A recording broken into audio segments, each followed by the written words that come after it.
ರಾಜ್ಯದಲ್ಲಿ ನಿರಂತರ ಮಳೆಯಿಂದಾಗಿ ಎಷ್ಟೆಲ್ಲ ಸಮಸ್ಯೆ ಆಗ್ತಾ ಇದೆ ಅನ್ನೋದನ್ನ ತಾವು ಗಮನಿಸ್ತಾ ಇದ್ದೀವಿ. ಅದರಲ್ಲೂ ಕರಾವಳಿಯ ಭಾಗದಲ್ಲಿ ಬಿಟ್ಟು ಬಿಡದೆ ಮಳೆ ಸುರಿತಾ ಇರೋದ್ರಿಂದ ಸಂಪೂರ್ಣ ಕರಾವಳಿ ಭಾಗ ಈಗ ಸಮಸ್ಯೆಯನ್ನ ಎದುರಿಸ್ತಾ ಇದೆ. ಉಡುಪಿಯ ಸುತ್ತಮುತ್ತ ಮಳೆಯಿಂದಾಗಿ ನಾನಾ ಅವಾಂತರಗಳೇ ಸೃಷ್ಟಿಯಾಗಿದೆ. ಮಳೆಗೆ ಜನಜೀವನ ಸಂಪೂರ್ಣ ಅಸ್ತವ್ಯಸ್ತವಾಗಿದೆ. ರಸ್ತೆಗಳು ಜಲಾವೃತವಾಗಿದೆ, ಮನೆಗಳಿಗೆ ನೀರು ನುಗ್ಗಿದೆ, ತುಂಗಾ ಭದ್ರಾ ತುಂಬಿ ಹರಿತಾ ಇದೆ, ಘಟಪ್ರಭಾ ನದಿ ತುಂಬಿ ಹರಿತಾ ಇದೆ. ನದಿ ತಟದ ಗ್ರಾಮಗಳಲ್ಲಿ ಪ್ರವಾಹದ ಆತಂಕ ಮನೆ ಮಾಡಿದೆ. ಅಪಾಯದ ಮಟ್ಟ ಮೀರಿ ಹರಿಯುವಂತಹ ಪರಿಸ್ಥಿತಿ ಇಲ್ಲಿನ ನದಿಗಳಲ್ಲಿ. ತುಂಗಾ ಭದ್ರಾ ಘಟಪ್ರಭಾ ಈ ಎಲ್ಲ ನದಿಗಳು ತುಂಬಿ ಹರಿತಾ ಇವೆ. ಈ ರೀತಿಯ ನಿರಂತರ ಮಳೆಯಿಂದಾಗಿ ನದಿ ತಟದ ಗ್ರಾಮಗಳಲ್ಲಿ ಪ್ರವಾಹದ ಆತಂಕ ಈಗ ಮನೆ ಮಾಡಿದೆ. ಆ ದೃಶ್ಯಗಳಲ್ಲಿ ತಾವು ಗಮನಿಸ್ತಾ ಇದ್ದೀರಿ, ಮಳೆಯಿಂದಾಗಿ ಎಷ್ಟೆಲ್ಲ ಅವಾಂತರ ಸೃಷ್ಟಿಯಾಗಿದೆ ಅಂತ ಹೇಳಿ.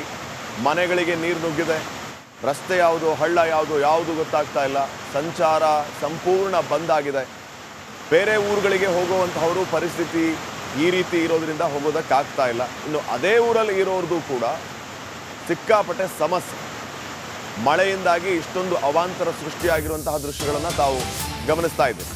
ಇನ್ನು ಮತ್ತೊಂದು ಕಡೆ ಬೈಂದೂರು ಸುತ್ತಮುತ್ತನೂ ಕೂಡ ಮಳೆಯಿಂದಾಗಿ ಭಾರಿ ಸಮಸ್ಯೆ ಆಗ್ತಾ ಇರೋದು.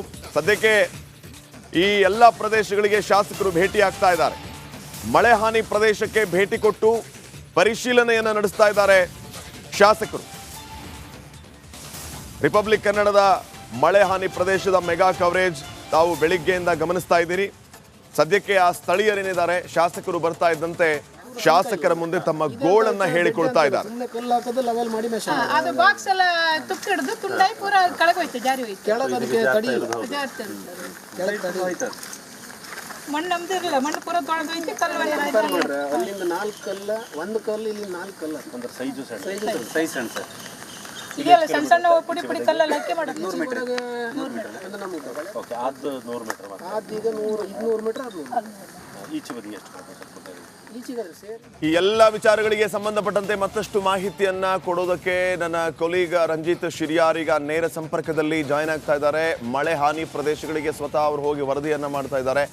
ರಂಜಿತ್, ಈಗ ನೀವು ವರದಿ ಮಾಡುವಂತಹ ಜಾಗಕ್ಕೆ ಸ್ವತಃ ಶಾಸಕರು ಬಂದಿದ್ದಾರೆ ಅನ್ನುವಂತಹ ವಿಚಾರ ಗೊತ್ತಾಯ್ತು.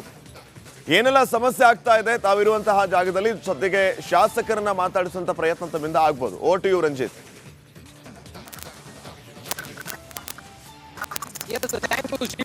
ಈ ಬೈಂದೂರು ಸೇರಿದಂತೆ ಈ ಭಾಗದಲ್ಲಿ ಸಂಪೂರ್ಣವಾಗಿ ಜನಜೀವನ ಅಸ್ತವ್ಯಸ್ತವಾಗಿದೆ. ನಿನ್ನೆ ಜನರಿಗೆ ಮನೆಯಿಂದ ಹೊರಗಡೆ ಹೋಗೋದಕ್ಕೂ ಕೂಡ ಕಷ್ಟ ಆಗಿತ್ತು. ಶ್ರೀಪಾದ್ ಪಾಟೀಲ್, ಇದು ಚೌಪರ್ಣಿಕಾ ನದಿಯ ಆ ಸುತ್ತ ಗ್ರಾಮಗಳೇನಿದ್ದಾವೆ ಸಂಪೂರ್ಣವಾಗಿ ಜಲಾವೃತವಾಗಿ ನಿನ್ನೆ ಅಕ್ಷರಶಃ ಮನೆವರೆಗೂ ಕೂಡ ದೋಣಿಯನ್ನ ಆಶ್ರಯಿಸಿ ಹೊರಗಡೆ ಬರೋದಕ್ಕೆ ಅವರಿಗೆ ಸಮಸ್ಯೆ ಆಗಿತ್ತು.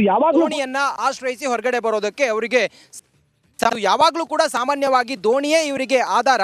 ಆದರೆ ನಿನ್ನೆಯ ಚೌಪರ್ಣಿಕಾ ನದಿಯ ಪ್ರವಾಹ ಮತ್ತು ಮಳೆಯ ಅವಾಂತರದಿಂದಾಗಿ ಇವತ್ತು ಸಂಪೂರ್ಣವಾಗಿ ಎಲ್ಲವೂ ಕೂಡ ಜಲಾವೃತವಾಗಿತ್ತು. ಇವತ್ತು ಬೆಳಿಗ್ಗೆಯಿಂದ ಸ್ವಲ್ಪ ಮಳೆ ಕಮ್ಮಿ ಇದೆ, ಆದರೆ ಈಗ ಮತ್ತೆ ಆರ್ಭಟಿಸ್ತಾ ಇದೆ. ಮಳೆ ಹಾನಿ ಪ್ರದೇಶ ಸಿಂಧೂರು ಕ್ಷೇತ್ರದ ಅಂತ ಗುರುರಾಜ್ ಗಂಟಿಹೊಳೆಯವರು ಬಂದಿದ್ದಾರೆ. ಸ್ಥಳೀಯರನ್ನು ಮಾತಾಡಿಸ್ತಾರೆ. ಇಲ್ಲಿ ಏನಾಗಬೇಕಾಗಿದೆ ಅವ್ರನ್ನೇ ಮಾತಾಡಿಸ್ತೀನಿ. ಎಲ್ಲೆಲ್ಲಿ ಯಾವ್ಯಾವ ಭಾಗದಲ್ಲಿ ಹೆಚ್ಚು ಹಾನಿಯಾಗಿದೆ ಸರ್? ನಮ್ಮದು ಈ ಜಾಗ ಅನ್ನುವಂಥದ್ದು ನಾವುಂದದ ಸಾಲ್ಬುಡ ಪ್ರದೇಶ. ಇಲ್ಲಿ ಪಕ್ಕದಲ್ಲಿ ಏನು ಕುದುರು ಅಂತ ಹೇಳ್ತೇವೆ, ಕುದುರು ಅಂದರೆ ದ್ವೀಪ. ಆ ದ್ವೀಪ, ಈ ದ್ವೀಪದ ಎರಡೂ ಕಡೆ ನಮ್ಮ ಚೌಪರ್ಣಿಕಾ ನದಿ ಹರಿತದೆ. ನಿನ್ನೆ ಈ ನದಿ ಹತ್ತಿ ಇಲ್ಲಿ ಮನೆಗಳೆಲ್ಲ ಮುಳುಗಡೆ ಆದದ್ದು, ಗದ್ದೆಗಳು, ರಸ್ತೆ, ಸಂಚಾರ ಸಂಪರ್ಕ ಕಟ್ಟಾದದ್ದೆಲ್ಲ ಇದೇ ಪ್ರದೇಶದಲ್ಲಿ. ಪ್ರತಿ ವರ್ಷ ನೆರೆ ಏರ್ತದೆ. ಅದಕ್ಕೆ ಒಂದು ಸರ್ತಿ ಹಿಂದೆ ಇಲ್ಲಿ ನಾವು ನದಿ ದಂಡೆ ಕಟ್ಟುವುದು ಅಂತ ಹೇಳ್ತೇವೆ. ನದಿ ದಂಡೆ ಕಟ್ಟಿದಾಗ ಒಂದಷ್ಟು ಗದ್ದೆಗಳು ಉಳಿತದೆ, ಇಲ್ಲಿದ್ರೆ ಅದಕ್ಕೆ ಪ್ರತಿ ವರ್ಷ ಕಟ್ಟಾಗ್ತಾ ಹೋಗ್ತದೆ. ಆ ನದಿ ದಂಡೆ ಕಟ್ಟಿ ಅದನ್ನೇ ರಸ್ತೆ ರೀತಿ ಪರಿವರ್ತಿಸಿದ್ರೂ ಆಗ್ತದೆ. ಅದ್ರ ಮಧ್ಯದಲ್ಲಿ ರಸ್ತೆ ಏನಿದೆ ಇಲ್ಲಿಂದ ಒಂದು 100 ಮೀಟರ್ ಆಚೆ, ಆ ರಸ್ತೆನೇ ಮುಳುಗಡೆ ಆಗಿ ಬಿಡ್ತದೆ. ಅಲ್ಲಿಗೆ 2-3 ದಿವಸ ಸಂಪರ್ಕ ಕಟ್ಟಾಗ್ತದೆ. ವರ್ಷದಲ್ಲಿ ಒಂದು 10-20 ಸರ್ತಿ ನೆರೆ ಬಂದಾಗೆಲ್ಲ ಕಟ್ಟಾಗ್ತದೆ. ಜನರದ ಸಮಸ್ಯೆ ಏನಿರುವಂಥದ್ದು ಕೇಳಿದರೆ, ಒಂದೊಂದು ನದಿ ದಂಡೆ ಬಲಿಷ್ಠವಾಗಿ ಕಟ್ಟಿದರೆ, ಒಂದು 2 ಕಿಲೋಮೀಟರ್ ಕಟ್ಟಿದರೆ ಪ್ರತಿ ವರ್ಷ ಈ ನೆರೆ ಬಂದಾಗ ಭೂಮಿ ಕಳ್ಕೊಳ್ಳೋದು ತಪ್ತದೆ. ಅದ್ರ ಜೊತೆಗೆ ಮನುಷ್ಯರು ಇಲ್ಲಿ ಒಂದು ಸ್ವಭಾವ ಏನು ಕೇಳಿದೆ ಜನರದ್ದು, ಬರಲಿ ಮನೆಯೊಳಗೆ ಮನುಷ್ಯರು ಹೊರಗೆ ಬರುವುದಿಲ್ಲ. ನೀವು ಸರ್ಕಾರ, ಆಡಳಿತ, ನಾವು ಯಾರು ಬಂದರೂ ನೆರೆ ಅವ್ರಿಗೆ ಏನಂತ ಇರ್ತವೆ, ಪ್ರಾಣಿಗಳು ಇಲ್ಲಿರ್ತವೆ. ನೆರೆ ಅವ್ರಿಗೆ ಏನಂತ ಹೇಳ್ತೀವಿ, ಇದೊಂದಷ್ಟು ಫೇಸ್ ಮಾಡ್ಲಿಕ್ಕೆ ನಮ್ಗೆ ಸರಿ ಮಾಡಿ ಕೊಟ್ರೆ ನಾವು ನೋಡ್ಕೋತೇವೆ ಅಂತ ಹೇಳ್ತಾರೆ. ದೊಡ್ಡ ಪ್ರಶ್ನೆ ಇರುವುದು ದನ ಕರುಗಳಿಗೆ ಅವರಿಗೆ ಒಂದು ಪಕ್ಕದಲ್ಲಿ ಒಂದ್ಸತಿ ನೆರೆ ಹತ್ತಿದಾಗ ಅವುಗಳ ರಕ್ಷಣೆಗೆ ಒಂದು ಏನಾದ್ರು ಶೆಡ್ ಬೇಕು ಅಂತ ಹೇಳಿದ್ದಾರೆ. ಅದಕ್ಕೊಂದು ಜಾಗ ನೋಡಿದ್ದೇವೆ, ಅವರೆಲ್ಲರೂ ಒಪ್ಪಿದ್ರೆ ಆ ಜಾಗದಲ್ಲಿ ಆ ಶೆಡ್ ಕಟ್ ಆಗ ದನ ಕರುಗಳಿಗೆ ಮಾತ್ರ ಅವರಲ್ಲಿಂದ ಹೊರಗೆ ಬರ್ತಾರೆ. ಸೊ ಈಗ ಈ ಬಾರಿ ಮಳೆ ಆರ್ಭಟ ಕರಾವಳಿಯಲ್ಲಿ ಜೋರಾಗಿದೆ. ನಿನ್ನೆ ಕೊಲ್ಲೂರಿನಲ್ಲಿ ಓರ್ವ ಮಹಿಳೆ ಕೂಡ ಮೃತಪಟ್ಟಿದ್ದಾರೆ. ಮುಂಜಾಗ್ರತಾ ಕ್ರಮವಾಗಿ ತಾವು ಶಾಸಕರು ಏನೇನು ಕ್ರಮಕ್ಕೆ ಈಗ ಸೂಚಿಸಿ? ನಮಗೆ ಮಳೆಗಾಲಕ್ಕಿಂತ ಮುಂಚೆನೆ ನಾವು 2 ಸರ್ತಿ ಈಗ ಬೇಸಿಗೆಯಲ್ಲಿ ಕುಡಿಯೋ ನೀರು ಸಮಸ್ಯೆ ಬರ್ತದೆ. ಆಗಲೂ ಸಹಿತ ಸಾರ್ವಜನಿಕರದೊಂದು ತಂಡ ಸರ್ಕಾರದ ಮುಂಜಾಗ್ರತಾ ಕ್ರಮ ಅಂತ ಮಾಡಲಿಕ್ಕೆ ಒಂದು 2-3 ಸರ್ತಿ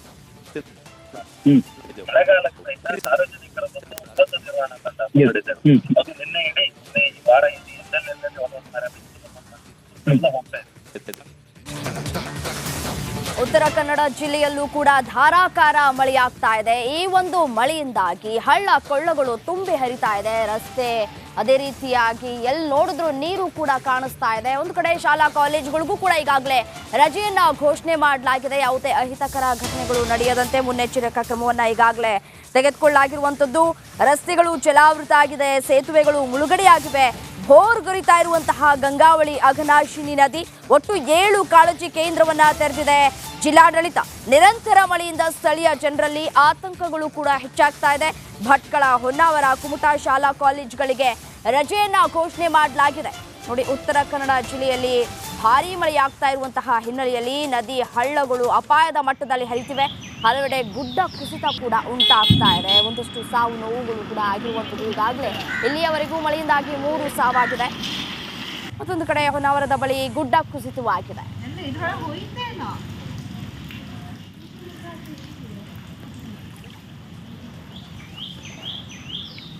ಕರಾವಳಿಯಲ್ಲಿ ಮಳೆಯ ಆರ್ಭಟ, ವರುಣನ ಆರ್ಭಟ ಜೋರಾಗಿದೆ. ಈ ರೀತಿಯ ದೋಣಿಗಳ ಮೂಲಕ ಹುಟ್ಟುಹಾಕಿ ಜನರನ್ನ ಒಂದು ಕಡೆಯಿಂದ ಮತ್ತೊಂದು ಕಡೆಗೆ ಸ್ಥಳಾಂತರ ಮಾಡ್ತಾ ಇದ್ದಾರೆ. ಪ್ರತಿ ಬಾರಿಯೂ ಕೂಡ ಸೌಪರ್ಣಿಕ ನದಿ ತೀರ ಪ್ರದೇಶದ ಜನರು ಪಡುತ್ತಿರುವಂಥ ಪರಿಪಾಟಲು ಹೇಳಲಿಕ್ಕೆ ಅಸಾಧ್ಯ ಆಗಿದೆ. ನೀರಿನ ಹರಿವು ಏರ್ತಾನೆ ಇದೆ. ಕ್ಷಣ ಕ್ಷಣಕ್ಕೂ ಕೂಡ ಜನ ಜೀವವನ್ನು ಕೈಯಲ್ಲಿ ಹಿಡಿದುಕೊಂಡು ಬದುಕುವಂಥ ಪರಿಸ್ಥಿತಿ ನಿರ್ಮಾಣ ಆಗಿದೆ. ಸಮಯದಲ್ಲಿ ವಿಪತ್ತು ನಿರ್ವಹಣಾ ತಂಡ ಬಂದು ಅವ್ರನ್ನ ಮತ್ತೊಂದು ಕಡೆಗೆ ಶಿಫ್ಟ್ ಮಾಡೋ ಕೆಲಸ ಮಾಡುತ್ತೆ. ಪ್ರತಿ ಬಾರಿಯೂ ಕೂಡ ಮಳೆಗಾಲದ ಸಮಯದಲ್ಲಿ ಜನರಿಗೆ ಒಂದು ಶಾಶ್ವತ ಪರಿಹಾರ ಬೇಕು ಅಂತೇಳಿ ಜನ ಇವತ್ತು ದುಂಬಾಲು ಬಿದ್ದಿದ್ದಾರೆ. ಮಾನ್ಯ ಈ ಭಾಗದ ಶಾಸಕರು ಇವತ್ತು ಈ ಭಾಗಕ್ಕೆಲ್ಲ ಬಂದು ಸಂತ್ರಸ್ತ ಜನರ ಅಳಲನ್ನು ಕೂಡ ತೋಡುವವರಿದ್ದಾರೆ. ಸದ್ಯಕ್ಕೆ ರಿಪಬ್ಲಿಕ್ ಕನ್ನಡ ಇವತ್ತು ಬೆಳಿಗ್ಗೆಯಿಂದ ಸಂಜೆವರೆಗೂ ಕೂಡ ಕರಾವಳಿಯ ಬೈಂದೂರು ಸೇರಿದಂತೆ ಉಡುಪಿ ಜಿಲ್ಲೆ ಸೇರಿದಂತೆ ದಕ್ಷಿಣ ಕನ್ನಡದ ಮಳೆ ಅವಾಂತರದ ಕ್ಷಣದ ಅಪ್ಡೇಟ್, ಪಿನ್ ಟು ಪಿನ್ ಮಾಹಿತಿಯನ್ನ ನಿಮ್ಮ ಮುಂದೆ ನೀಡುತ್ತೆ. ಕ್ಯಾಮ್ರಾ ಪರ್ಸನ್ ಮಹೇಶ್ ಜೊತೆ ನಾನು ರಂಜಿತ್ ಶಿರಿಯಾರ್.